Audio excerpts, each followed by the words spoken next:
Welcome to your Cyber Tips Explainer, where we make everyday people understand the cyber world around us.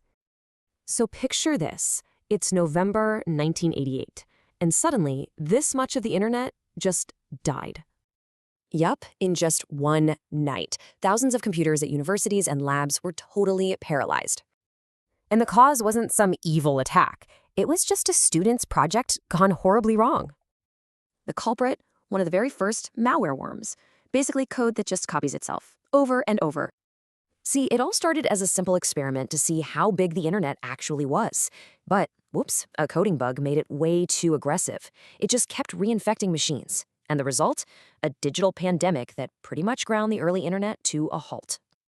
Now, this whole thing didn't just break computers. It actually broke new legal ground. The student, Robert Morris, became the first person convicted under this landmark cybersecurity law. His case proved that, hey, what you do online has serious real-world consequences. So, yeah, the Morris worm was a massive wake-up call for, well, pretty much everyone. Think about it. We went from an accidental experiment to today's state-sponsored cyber warfare. This moment really marked the end of the internet's innocent phase and the birth of cybersecurity. It really makes you wonder, if one student could do that back then, how safe are we now? Subscribe to this channel, like and share this video with someone you deeply care about to have a foolproof cyber defense.